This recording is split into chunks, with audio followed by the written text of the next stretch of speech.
Hey now, and how are you doing? Want to welcome you to the next episode of Peace, Love, and Bring a Bat. Today we're bringing on my friend Regina. Man, we're going to talk about dancing. We're going to talk about a whole bunch of things, but we're definitely going to rise to lead. How are you doing today, Regina? I am doing fabulous. Thank you so much, Dave, for having me on. I'm delighted to be here. Yeah, we talked about this a while. Well, we met at Sifu's place right here on Long Island, and then Yeah, we just got to make it happen, and we finally got to make it happen. So thank you for the yeah, opportunity. Why don't you tell everybody absolutely. how amazing you are, and then we'll dive in a little further. How amazing I am. Okay. Okay. So I have a very eclectic background, that's for sure. Very adventurous background. Grew up in a tiny little village of about 10 houses in Bavaria, Germany.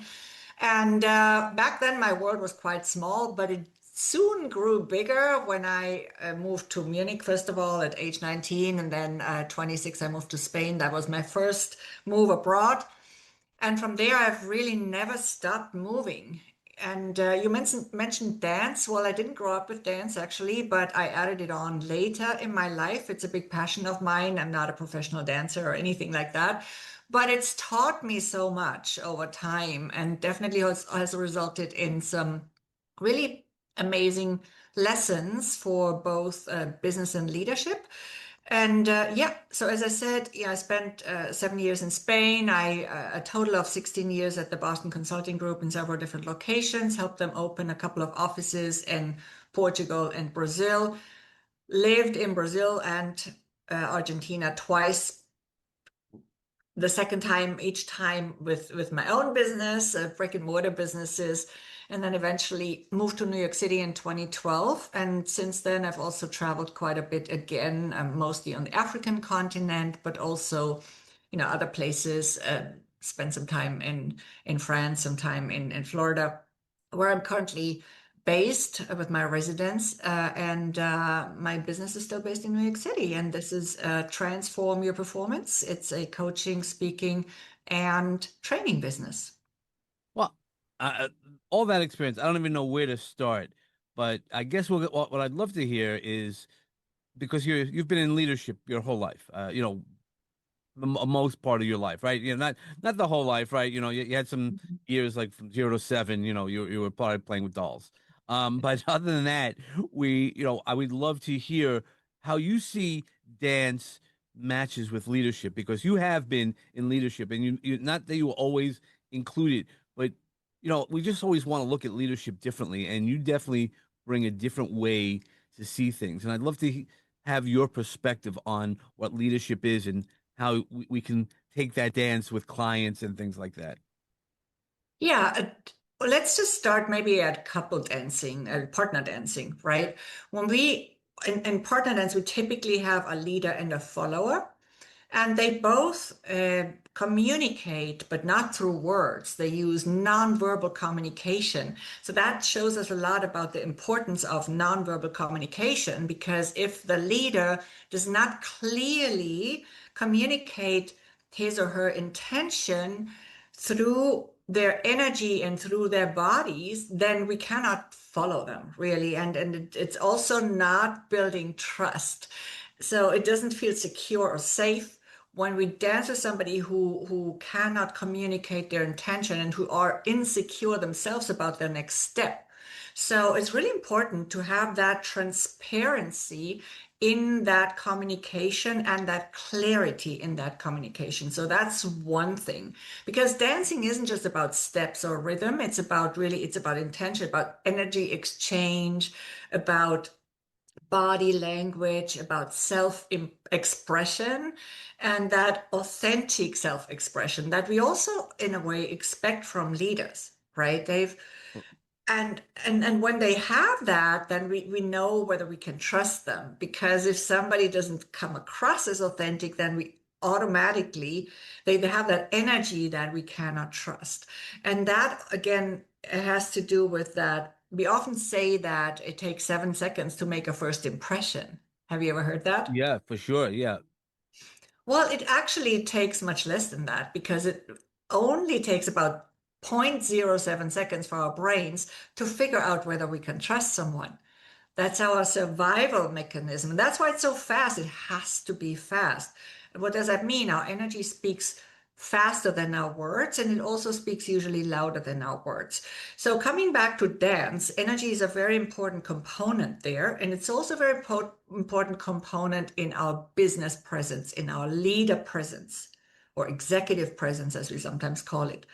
And oftentimes, when we think about presence, we think about other things like how is this person dressed? Well, it does have an impact too, of course. Everything is important, everything flows into it. But we oftentimes forget about talking about energy. And that's actually what flows into everything, into our body language, into our words, our actions, our thoughts, our emotions. So it's really important. And dance teaches us a lot about that. It has so many lessons that it's taught me about business in general, also about how we use our space on the dance floor or in a dance ensemble if we maybe practice when we perform together, right? Hmm. Even in a dance class, we need to know how to use our space. We need to consider other people in that team. And we also, in some circumstances, need to be able to rely on those people to watch out for us. Or if, for example, if we do aerial movements, we have to absolutely be able to depend on that person who throws us in the air. And I've done those too a long time ago, but I've done those back in Brazil in Samba de Gafira dancing in the middle of a crowd.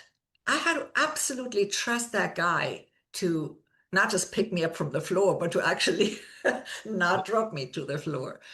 And these are things that um, not just partner dances show us, but also other types of dances, right? So I could go on and on about Yeah, this no, topic. and we will because it really is. It's also trust. I mean, these are the important parts of leadership. Trust, Mhm. the mindset, right? Can I trust Mhm. somebody, even if they say, if they think that you could trust them? Not Mhm. always do we trust them, and the heart set, that role of energy. I love that you talk about that, because when we talk about leadership, and that's why I wanted to start off with the blending, talking about leadership, is that you're one of the experts in leadership when you're talking about energy and heart centered leadership. And what do you mean by heart centered leadership? Well, there's a lot of people that use that comment, and then when you really start digging deeper, they're not really heart centered, they're just self centered. Well, first of all, heart-centered leadership starts from the premise that people are the heart of any organization. Without them, no organization exists, right? So that's, first of all, very, very important to remember. So we need to put people at the heart of the leadership. And we have seen in many cases that when that happens, we can actually also more easily move out of a crisis. For example, let's say our numbers dropped. Oftentimes, the first focus of our leader is on the numbers, on the results, right? That they want to get those numbers back. But Sure. how do you do that? Not without the people. So if you focus on the people first, then the numbers will follow. And the heart centered has many other components, by the way. It's all, of course, to do with people, right? With the human factor, but it also has to do with, for example, for leaders, finding courage, because we find courage in our hearts, about being able to use our intuition, access that intuition. We find that in our hearts. The logical mind doesn't always give us a solution or the best solution. Yes, it's necessary, absolutely, but I believe that when we bring to the together what I call the heart set and the mindset, that's when the magic happens. And then that's also when leaders become more effective. And there's so much more to the heart. I mean, you talk about in this podcast, you also talk about these components, right? And this Sure. is so important in your podcast. So it's about compassion, love. Yeah, Love right. has absolutely a place in leadership and in business. Yeah, no, well, 100%. It's that energy that, to me, heart centered. Hmm. is that I'm putting my efforts in there, thinking about the group, not just about me. And Hmm. it's that unconditional love when I'm like, all right, you might have done me wrong, or or something, but I still give you love because from your perspective, it's right. It's all perspectives, and being able to have that, emotional intelligence to have those conversations. It's not just, all right, let's just do this. Let's do something. Because it's I know you talk about a paradigm leadership, and your transformational parts of that, because that's the heart, right? So our heart sends blood all over because it's oxygenated, and it keeps us all healthy. But the same thing goes through leadership, a heart-centered leadership. The pumping of the process moves throughout leadership and moves out throughout the whole experience, and it has to start to feed the people who are being led, and the employees, the other people in the community. That's why it's not only about feeding the heart. The heart can't live by itself. What do you think about that your paradigm? Why don't you explain a little bit about your transformational paradigm leadership? Yeah, I have created a few frameworks because sometimes you need to conceptualize, even though the coaching is of course 100% customized, but it's more so that people can realize what I'm about, what my thinking is like. So one of the frameworks is called New Paradigm Leadership, and it has the component heart as one of the four elements. So there's heart, there's mind, there's message and trust. And message, of course, stands for communication, mind for mindset, and what we can, because of course it impacts everything we do as well. And then the fourth element is trust, because trust is the glue that holds a team together and that allows for creativity and innovation to flow. And so the heart here also stands for what I've already explained, Mm. but it also stands for, when I talk about heart set, it's also about using that unique wisdom that we have gained over time, because I believe that we store that in our hearts, that very unique wisdom. And then the mind and the heart work together, right? But sometimes it's that what makes us so valuable as a unique being, our unique experiences and what we have gained from them. Yeah, no, and well, I guess part of, again, leadership, we're talking about the energy, the heart. Mhm. It's also about the actions, but also looking at what's going on, not just saying, I know all the answers, let me implement it. It's more about that flow, that wonderful flow to make, a thriving leader. Yeah, and including others, but also any leadership needs to start with yourself. So that self-awareness, that self-development, and then that creates a ripple effect in your team. A thriving leader is always more likely to create a thriving team. Right? So it's very important to start with yourself and that self-care and while at the same time you're interacting with other people and you're allowing them to participate in wherever it makes sense. Like, for example, in certain decisions, like, for example, delegating in a way that benefits everybody to a certain extent.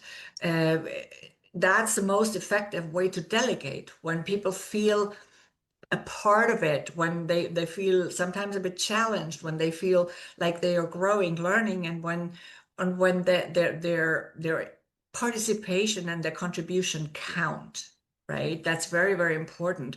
And we always say, oh yes, when they're seen and heard, but what does that really mean? Well, it means that they are included in some decision making. It doesn't have to be all decisions, but and where it makes sense, right? And that they get the communication they need so that and they understand the bigger picture, and so they understand those other decisions where they're not involved, so Yeah, that they understand the why behind those decisions, because that's always how you get buy-in much more easily than for those decisions. right. I mean, it's even as a parent, when you explain to your kids, they don't always get everything, and why the whys. Now you don't have to explain the whys, right? There's a lot of, I'm the parent, that's it. But in a leadership and parenting, it's much easier when you explain it. They don't have to like the idea, and you don't have to, when you're working in an organization, you don't have to always agree with everything, but you have to make sure you're rowing the boat in the same direction. That nobody's drilling holes in the boat, and that's where the power really comes into what we're doing, how we're doing it, and what we do to go forward. Yes. What's also really important is that people know what the vision is. What is the Right. overall vision, and how then, also encourage people to think about how that overall vision is aligned with their own individual visions Yeah. for Well, themselves. part of that is that communication, and I know the communication, but all of this also ties in really well into, I know how important it is for you, the service of freedom, right? You have to have the freedom. Part of leadership is freedom, that people, you could hear the feedback from others, that you might not like the feedback because you didn't know about it. That's why I'm a big proponent of, let's stop talking about, don't be afraid of the elephant in the room. Let's actually bring the elephant to the conversation, and then we can have the conversation. Make people educated so they can make the decision what's best for them. Right.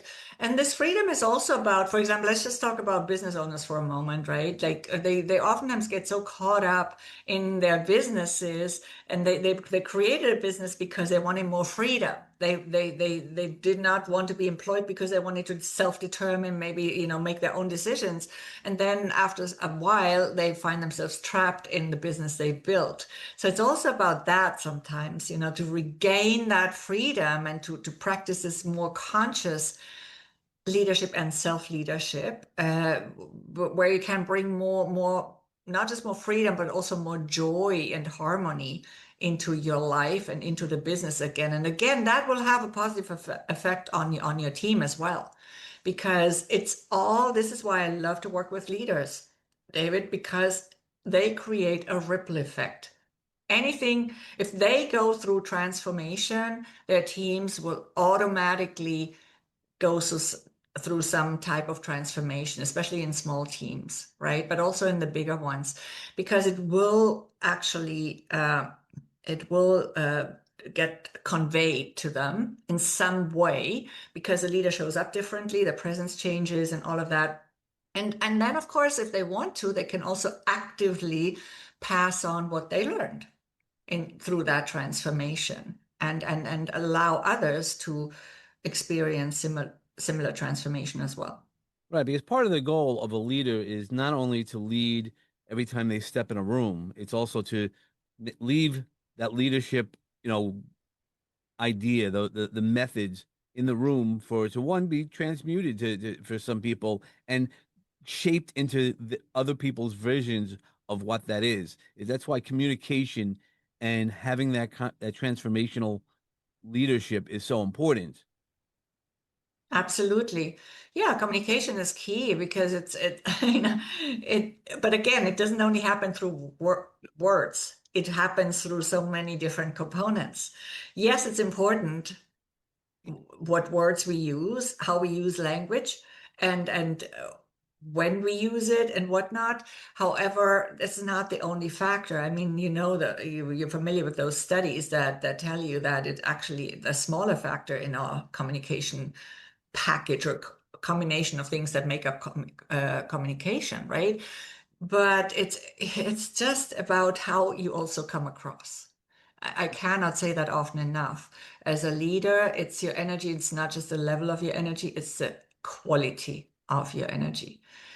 And that's something we really want to cultivate, because it's not just important for your team, it's important for your customers, your clients, your products, and how it shines through your business, or if you incorporate, through the entire department in a way. Sure, yeah, because it all steams through, right? It's not just the words; it's the actions, it's the presence of what you do, and again, to me, it's also the impact when you leave the room. right? I've been in a lot of conversations recently about talking about leaders, right? There's a lot of people, everybody has an opinion, right?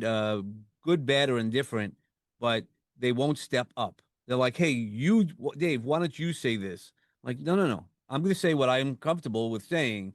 And that's my leadership is like, I'll say things that not necessarily are always recognized by the community because I wanted them to push themselves, and then you can make a different decision, right? Once you're fully educated, we get to make that better decisions. Because that's what a leader does is make those better decisions by educating the community. If you're the only one who has all the answers, what happens when you step away?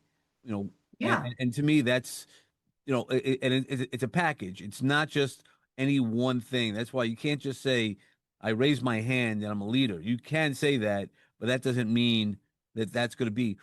What are some of the characteristics that you would say a leader needs to have? Well, I already mentioned earlier courage, Yep, right? sure. Also, the courage to stand up and swim against the stream sometimes. And we have not seen a lot of that in the last few years, I think, Yeah. in many cases. So, that is definitely something that I personally would like to see more of. Curiosity is a highly undervalued leadership trait. It's that healthy curiosity, of course, not being noisy and knowing, needing to know everything about your entire team's lives, but that curiosity that allows you to get to know your team members, also other people, right? Peers, whoever it is. But if you focus on the team, to really get to know what their not just their aspirations are, as we always say, but also what their strengths are, what their uh, hidden talents are that you might not have uncovered yet, what they might actually rather do in the team than what they're doing now, so that you can also then adapt job descriptions accordingly, because there might be some treasures in your team that you don't even know about. And some people might be actually could be happier in another job in the team, while others would be happier in that job, right? We don't know all these things before we actually uh, actively ask about them. And so it's really important to have those conversations and be uh, genuinely curious. Okay. Well, yeah, no, 100%, because that's Mhm. what you have to do is as a leader or even people on the team, if you and I are on a team, yeah, like a team that we need to do movements like dancing for whatever reason we would need to do Mhm. that. Um, I'm not the guy to do it with. I'm not a comfortable dancer. I'm not, but to have somebody like you and the leader might not know that, right? They don't know all of our skill sets, and that's why it's up to us in the community at times to raise our hand and speak forward and be like, hey, let's just educate people of what my skill sets are. Let's educate people on that. And the same thing for the leader is saying, if I don't know what Dave does or I don't know what Regina does, it's my responsibility to ask that deeper question. Right.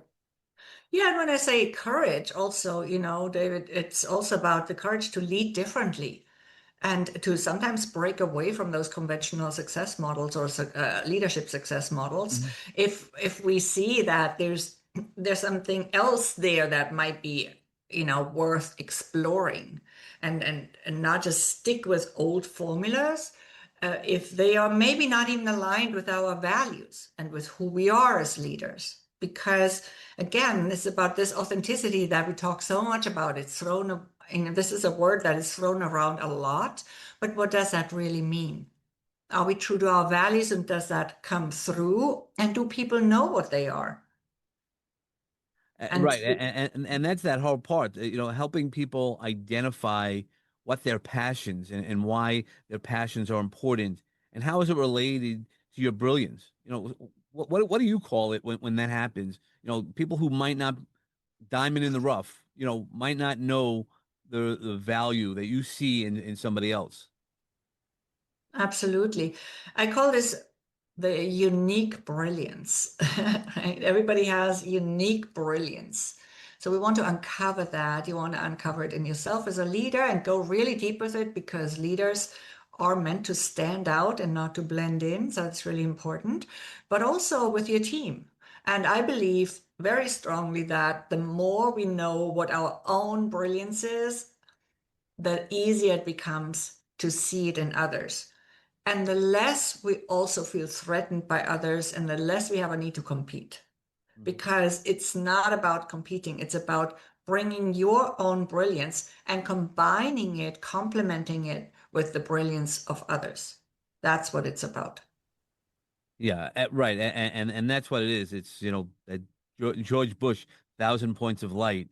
One point of light will give us some way out of the darkness, but that 1,000 points of light will lead us and be a lighthouse to make sure people miss the rocks on underneath. Yeah, so I never quote politicians Okay. because I don't agree with any of them, but Well, I know too but much. it was not a political statement. So, I know, I know, I know. I just am very strict with that usually because it easily gets in the wrong throat. You know how it is, David. And I totally understood it correctly. But of course, yes, the saying is right. And it's all light always becomes brighter when we have more sources of light, sure. right? So that's what this is about. And so we want to find those flames to move along with your Yep. imagery. Yep. We want to find those flames of light in our teams and combine it with our own. And you know what, David, what I found really useful also in terms of how to complement a team. We don't always have that option, okay? But when we do, actually, one method that I found, methodology, I should say, that I found useful is human design. Mm. So it's quite interesting because those profiles, and again, profiling always has a risk too of really putting people into boxes. That's not what I mean here. It's just like for me personally, it's been useful, and that's why I like it, and more so than some other methods for me personally. Okay, I've learned actually quite a few things about myself, and when I have used it with my clients to a limited extent, but still they often have said, "Oh, so there's nothing wrong with me." So now, because they understand themselves better. And when we have the option to hire somebody into our team, I think it's really, really useful to see, okay, what type of human design uh, type Hmm. would actually complement that team, because we have the manifestors, the generators, the manifesting generators, and so on, and they complement each other. Not everybody is made for the same things, or the same, not everybody works in the same way. And also, when we know how people function, some people need more breaks. Some people cannot work through 10 hours a day Right. without being severely somehow damaged mentally or whatever, if they do this in the long term. So it's really useful to know that, in my opinion. No, 100%, right? Everybody has strengths and weaknesses, and that's the part of looking at it, right? Even as a team. So even as a team member, we want to know what your strengths and weaknesses are and how we can work more effective as a team. And knowing, where, hey, I need a break. I could work 15 hours a day, but just not 15 straight. Yeah. It's knowing that, and you have to know that yourself. It also goes back to that self knowledge. To knowing what you have and how it applies, that self awareness, how it applies to the larger community, how the larger team. And how do you help people bring that out in themselves? Because a lot of people aren't always self-aware. It's very easy in communities to get the pat on the back. Oh, that was great. That was great.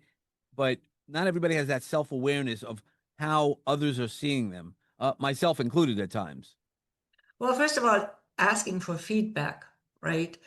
And then also, I want to go back just quickly, because if you are somebody who functions in a certain way, and if you are made like that, so to speak, that you need frequent breaks, then that's how you will bring the best results. Okay, not powering through. Not everybody's made for that. And if you're forced to do that, then your results will actually suffer quite a bit, and your enthusiasm will suffer over time for the project or for the work you do, because it goes against your nature, right? So there are people who work best like 4 hours a day, and then they need a break, and a substantial break. And that's why a lot of, that's also part of the freedom that entrepreneurs love. And I just heard somebody talk about this yesterday, who, so I'm in human design, I'm a manifestor, and she's too, and we are supposed to take breaks. And there are Mhm. people who can power through, and they are not getting, they won't get tired so quickly, because but they also need breaks, but they just function in a different way, and it's a very complex topic. But anyway, so, and oftentimes we are so used to doing it anyway, but it's actually not good for us, because the whole system is built in that way somehow, right? But to come back to your question, let me just remember that. I just want to add that for a moment. Sure.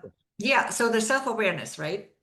Yeah. So feedback, of course, asking proactively for feedback is always a good way to find out more about how you're perceived, because our self-perception is not always the same as how we're perceived by others. Right. And self-observation, though, as well, right? I sometimes, for some things, it also helps to make lists, simple lists.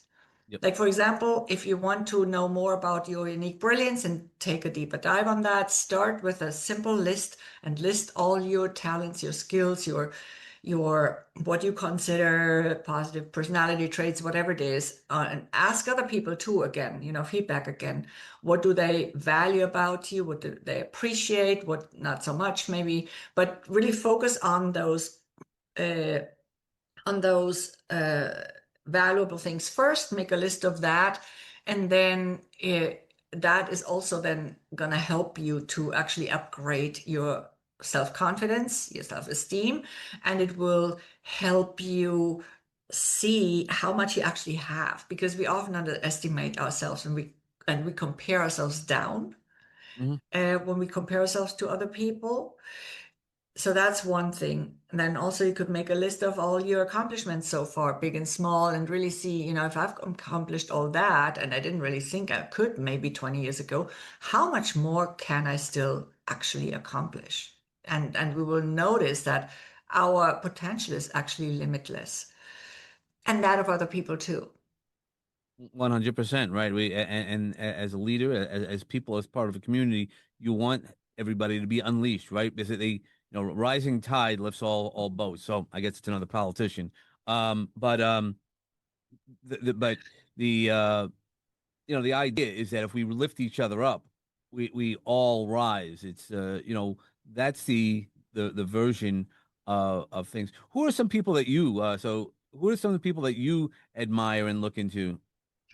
Look, I don't quote a lot of people at all, because we have found out so many things about so many people that we didn't know in the past, and it's all coming to light in this Yeah, but day and age. But but though, and when we go to that, I go, is what they said true, right? So, right, right. right, Oh, I'm not yeah, contradicting you, yeah. David. I'm No, just I know you're saying not. it's my personal perspective now, but there are a few people for sure. I've always said my only role model is Pippi Longstocking, my only true role model, because she did everything. She lived her own life as she wanted, and she did not, really give a bleep about what other people were thinking about it. And she had that very unique way, and she never did any harm, really, right? So she was just living her life in her own way. She was courageous. She stood up for what she thought was right in her world, and so on. And yeah, so I really like that. So that's my only true role model, if I'm asked. However, I do really like, Prince and what he stood for. He was also standing up for artists in the music industry. He Even years back, he spoke a lot of truth in his very gracious way, uh, that others did not dare to say. And there are a few more, that would fit that category. But I also happen to like his music, although I usually like these days I listen mostly to African music and other types of music, but I really still to this day, and that doesn't happen with a lot of artists, I can listen to Prince.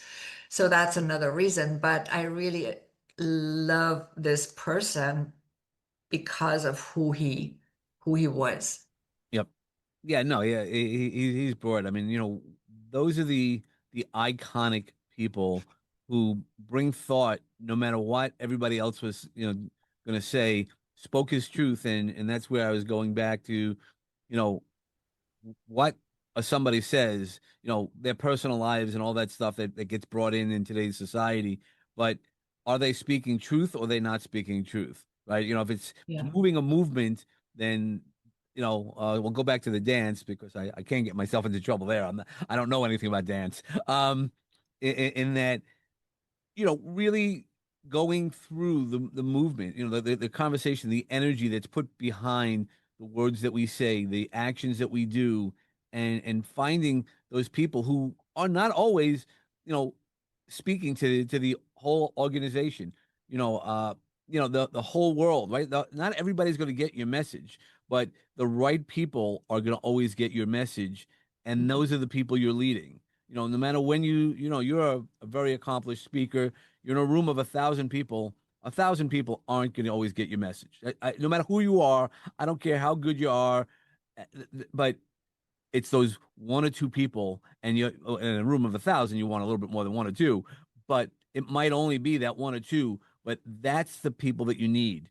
Finding your people to lead, finding your people to get your message, but to see your vision so that way they can apply it to themselves. Right. It's not my, as a speaker, it's also, of course, I want to inspire. Of course, I want to bring my message across, but it's not my job to decide whether it lands. It's the other Right. people's, It's how the it's received. audience's Yep. job to, okay, am I ready to receive this or not? And again, the readiness is not a judgment. It's just about that Right. person's own decision, Mhm. right? Yeah, 100%. It has nothing to do with the speaker. It has to always do with the recipient. Hmm. Yep. Well, I know we've taken up so much of your time, and I always want to walk into the magic garden, and you've given us so much advice. Is there one more seed that we can plant, or one more piece of advice that you'd like to share with us today? Well, one thing that I often like to say is just that no one will ever be able to empower you but yourself. So don't Mm. wait for others to empower you. That's just not possible. I know we use that word a lot, but even leaders cannot empower others. They can only guide them to empower themselves. And it's your own decision. It's your own task, so to say, um, to take that on for yourself if you want to. There are many ways, and everybody does it in their own way, but it's Mhm. just something that we cannot wait for. Yeah, no, 100%. How can people find you? Yeah, I everything is on my website, transformyourperformance.com. So basically all the links are there as well. My YouTube channel, my podcast link, my books. Uh, And then I have something especially for leaders and business owners who might be a little bit too caught up in their success and not living enough. So if you'd like to download that, it's called the Invisible Success Trap Audit. And you can find that at reginahuber.com/audit. Okay, I'll make sure both of those are in the notes so that way they can contact you. Thank you. Okay, well, thank you so much as always, Regina. I enjoy our conversations and the times that we've gotten to spend together. Thank you so much for having me on. I hope this has been valuable for our listeners. Yeah, I'm sure anybody who listens to this is going to find some value in all the conversations, and I do appreciate that. All right. Thank Uh, you. And everybody else, as always, I want to wish you peace and love in your life as your foundation. And then when you bring it back, bring some awesome thoughts like Regina brought today, and be awesome. And be authentic, be who you are for yourself. Thanks so much.